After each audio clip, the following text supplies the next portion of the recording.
Boy, this is like playing the Palladium. What a crowd.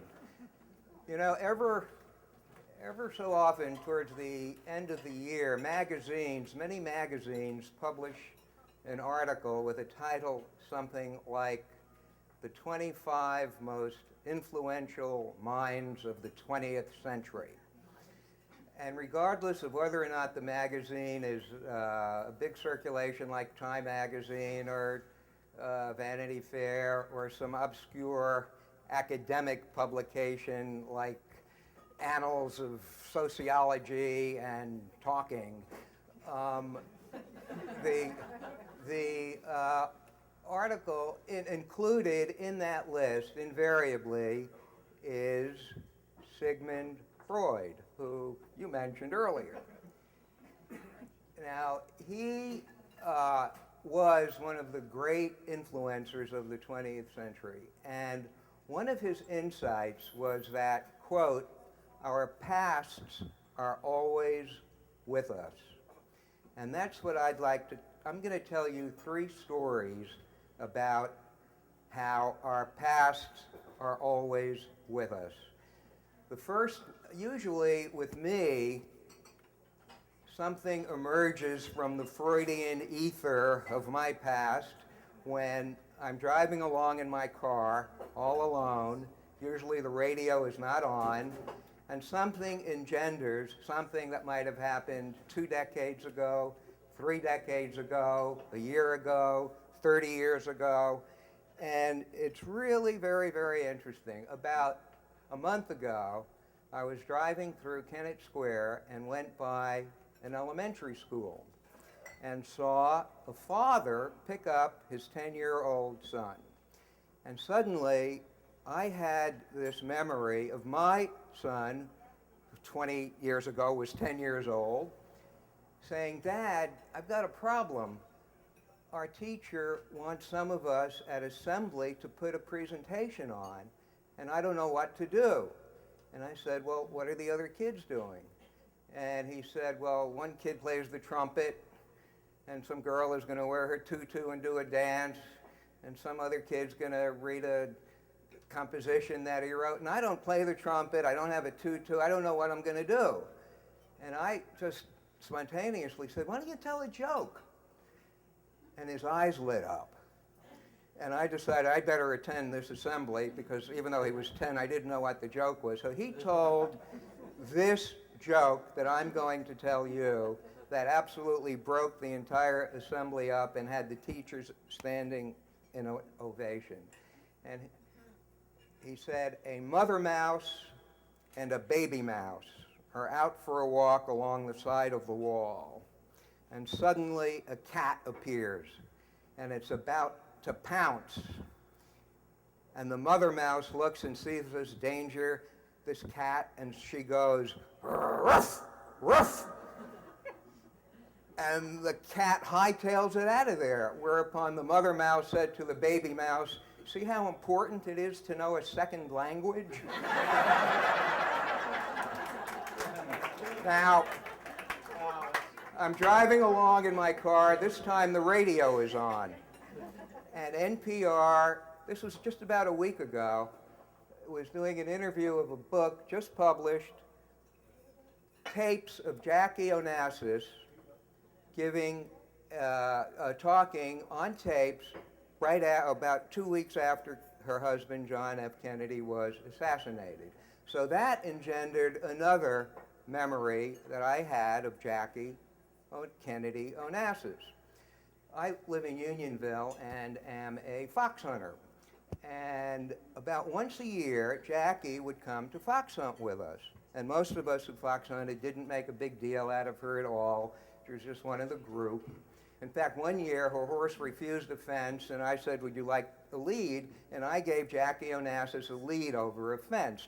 Horses have a herd instinct, and they'll follow another horse. Anyway, this was in February, and Jackie came out to fox hunt with us. And in February, we usually have really great fox hunts. Now, this is a very esoteric, little-known bit of nickel knowledge, but February is breeding time for foxes. And if the hounds get on what's called a visiting dog fox that's left its own country looking for a vixen to breed, and hounds get on him, he'll head for home, and we can gallop for an hour or 2 hours straight out. So we got on a fox like that, and Jackie and all of us were galloping along for about 45 minutes. The horses were sweating. It was very exhilarating. We came to a woods, and there was a narrow trail in the woods, and we're screaming along. Hounds are screaming, and Jackie was right in front of me and going hard. And she was wearing very tight breeches. And it was a narrow trail, and her derriere was coming back like this. And through her tight breeches, I could see the rosettes on Jackie's underwear. And I thought to myself, my God, all that history compressed into the rosettes on Jackie's panties. And I must say, she had a very elegant, ladylike way of saying, oh, shit. So, the third story I'm going to tell you, out of the Freudian ether, happened just about a month ago. I was stopped on Route 1 and Route 202, and there was an old man in a car in front of me. And the light changed to green, and he didn't go. And I thought, this guy is really, probably shouldn't have a driver's license. And I very gently tapped on the horn, and he jerked off and took off. And that took off, I should say. He was very old. He didn't.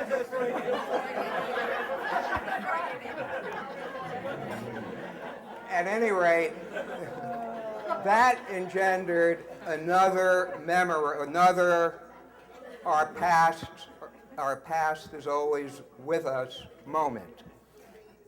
Many years ago, one of my clients owned an ad agency. One of our clients was the truck division of Fiat, Iveco trucks.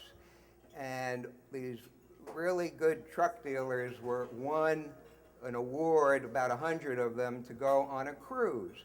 And we were invited, my wife and I, to go on the cruise with 100 truck dealers out of Miami. And it wasn't anything we really were looking forward to, but it was business, and we had to do it. My parents, at the time, lived in Lake Worth, Florida. My father's driving was getting very erratic. But we thought, well, this was a weekend, 2 nights, 3-day cruise. We'll take the kids. One of them, my son was 6, my daughter was 4. Take the kids down, they'll visit with their grandparents for a couple of days while we're on this dumb cruise. And, but I called my mother up to check to see how my father's driving was, because the last time we were there, it was a little shaky. He was about 81 years old at the time. And she said, well, compared to our new neighbors, he's doing okay. And I said, well, what happened? Well, they just moved in, they're in their 80s, and he went out to do some errands, and his wife heard on the radio that there was a flat news flash came on that there was a car driving in the wrong direction on Route 95. So she called up her husband on the cell phone and said, honey, if you're on anywhere near 95, don't go on 95 because there's a car going in the wrong direction. And he said, one car, there's hundreds of cars going in the wrong direction.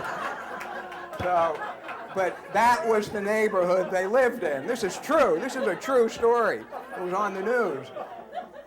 So we all fly down to Miami. We get out of into the airport, and there's my parents, happy to have their grandchildren for a couple of days. They take off for Lake Worth. My wife and I get in a cab to go to the docks to get on this cruise ship, which we were ambivalent about. And it turned out to be quite nice. The truck dealers were good fun, the food was great, and we had a fine time, except every night I had these nightmares of wrecks on the highway. Cars piled up, glass, twirling red lights, ambulances, EMT people giving recitation to, it was horrible. Every night, for 2 nights, I couldn't wait to get back to the airport hoping that our 2 children were alive. And And we finally got off the boat, got a cab, went back to the airport, and there they were, everybody looking very, very happy. So, wow. We said goodbye to their grandparents. We get on the plane. I'm sitting with our two kids in three seats, and on the other across the aisle is my wife alone. And we buckle up, and I said to my son, he was 6 at the time, and his sister was 4. And I said, how was Grandpa's driving? Bracing myself. And he said, oh, it was all right.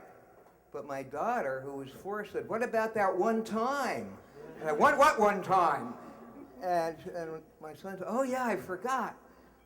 Grandpa took us out for ice cream, and we were driving back on Lake Worth Road, and he forgot he had to turn left. And he swerved into the left lane, and some guy in a pickup truck called Grandpa a motherfucker. Everybody around us absolutely broke up. Some guy had a glass of water, he turned around and he toasted me. Anyway, our past is always with us, quoting Freud, and whenever one of those moments occurs, relish it because it's your life. Hey, Mike.